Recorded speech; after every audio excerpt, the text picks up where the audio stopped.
ഇന്ന് എന്താണ് ഉണ്ടാക്കാൻ പോകുന്നത്? നാടൻ കോഴി പെരട്ടാണ്. അപ്പൊ ഇവർക്ക് ഒരു സിമ്പിൾ ആയിട്ട് നാടൻ കോഴി, ഇതേ മുട്ടയൊക്കെ ഉള്ള ഒരു കോഴിയാണ് കേൾക്കുന്നത്. അപ്പൊ ആ മുട്ടയൊക്കെ നാടൻ കോഴിയുടെ മുട്ടയാണ്. അപ്പൊ വെളിച്ചെണ്ണ ഒഴിച്ചു, ലേശം പെരിഞ്ചീരകം, അതുപോലെ കുറച്ച് വെളുത്തുള്ളി അല്ലിയും ഇഞ്ചി നീളത്തിലരിഞ്ഞതും ചുമന്നുള്ളിയും പച്ചമുളകും കുറച്ച് സവാള ഇട്ട് അതിനെ ഒന്ന് വഴറ്റിയെടുക്കുകയാണ്.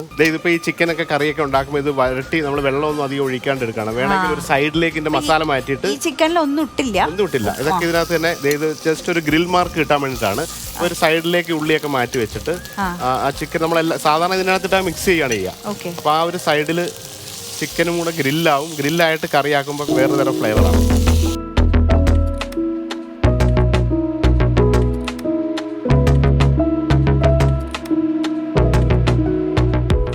തക്കാളിയും കൂടെ ഇതൊരു ഒരു ടെക്നിക്കാണ്. സ്ലൈസ് ചെയ്തിട്ട് ഇത് തക്കാളി നമ്മൾ ഇതിന്റെ സൈഡിലേക്ക് മാത്രം കൊടുക്കണം. അത് ഇത് മൂന്ന് രീതിയിൽ കുക്ക് ആവാൻ വേണ്ടിയിട്ടാണ്. ഇത് കുക്ക് ചെയ്യുമ്പോഴും ഭംഗിക്ക് ഒരു കുറവില്ല. അപ്പൊ ഇത് ഒരു ടെക്നിക്കാണ്. അപ്പൊ ഈ രീതിയിൽ നടുക്ക് തക്കാളി അവിടെ ഇരുന്നോട്ടെ, ഈ സൈഡിൽ ഉള്ളിയാവുന്നു, ആ സൈഡിൽ ചിക്കൻ കുക്കാവുന്നു. അപ്പം അത്യാവശ്യത്തിന് ഈ പറഞ്ഞ പോലെ ഉപ്പ് മൊത്തത്തിലൊന്ന് ഇട്ട് കൊടുക്കുകയാണ്. ലേശം കുറച്ചു നേരം അങ്ങനെ ആ സ്റ്റീമിൽ കുക്കാവും. ഈ ചെസ്സിന്റെ ഇടയിൽ ഇതൊക്കെ ചെസ് ഭയങ്കര ഇഷ്ടമായിട്ട് ഞാൻ എൻ്റെ ഇടയിൽ ജോലി ചെയ്യാൻ പറഞ്ഞല്ലോ. കോഴിക്കോട് അങ്ങനെ കോഴിക്കോടേക്ക് വന്നത് തന്നെ ചെസ് കളിക്കാൻ വേണ്ടിയിട്ടാണ്. അവിടെയാണ് ചെസ് ഭയങ്കര. അതെ, ആദ്യമായിട്ട് ഞാൻ ഈ തലശ്ശേരിയിൽ വന്നിട്ടാണ് ഫസ്റ്റ്. കേരളത്തിൽ നമ്മുടെ എൻ്റെ വീട് കൊല്ലത്താണ്. കൊല്ലത്ത് കളിയൊക്കെ കളിച്ചിട്ട് എനിക്ക് സ്റ്റേറ്റിൽ ആദ്യം കണ്ണൂർ വന്ന് കളിക്കാൻ വന്നു. രണ്ടാമത്തെ കളിയിലാണ് ഇത് കാണുന്നത്. അങ്ങനെ വന്ന് കണ്ണൂർ വന്നിട്ട് ഒരു സഫയർ ടൂറിസ്റ്റ് ഹോം എന്ന് പറഞ്ഞ അവിടെയാണ് കളിക്കുന്നത്. അവിടെ വന്നിട്ടാണ് ആദ്യമായിട്ട് ബിരിയാണി കഴിക്കുന്നത്. ആ ചെസ് കളിയുടെ ഇടയിൽ മേലെ ഒരു കല്യാണമുണ്ട്. അപ്പൊ ഞങ്ങൾ പിള്ളേരെല്ലാം കൂടെ വിളിക്കാത്ത കല്യാണത്തിന് അന്ന് ആ ബിരിയാണി കഴിച്ച് മലബാറിൽ വന്ന് ബിരിയാണി കഴിച്ച കാരണമാണ് ഞാൻ കൊല്ലത്ത് നേരെ കോഴിക്കോടേക്ക് വന്ന് അവിടെ പണി തുടങ്ങിയത്.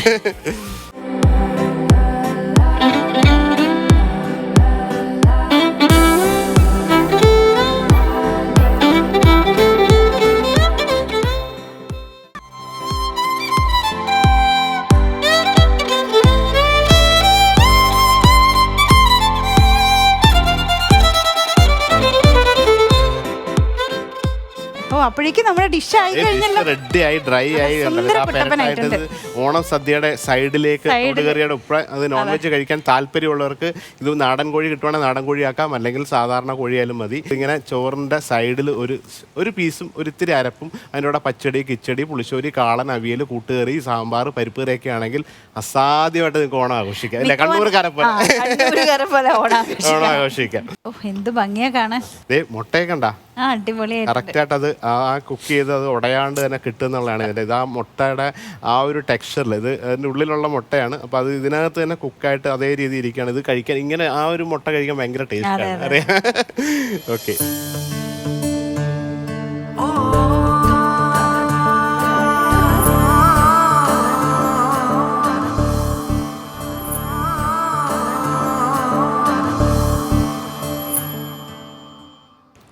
നമ്മുടെ നാടൻ കോഴി പെരട്ട് റെഡി ആയിരിക്കുകയാണ് വിത്ത് കോഴിമുട്ട. ഓക്കെ, അപ്പൊ ഇത്തവണ കണ്ടോ, അപ്പൊ ഇത്തവണത്തെ ഓണം സ്പെഷ്യൽ കോഴിക്കറി ഉണ്ടാക്കുവാണെങ്കിൽ ഈ പെരട്ട് ഉണ്ടാക്കി ട്രൈ ചെയ്യാം. ഓക്കെ, എല്ലാവർക്കും ഹാപ്പി ഓണം, ഹാപ്പി ഓണം.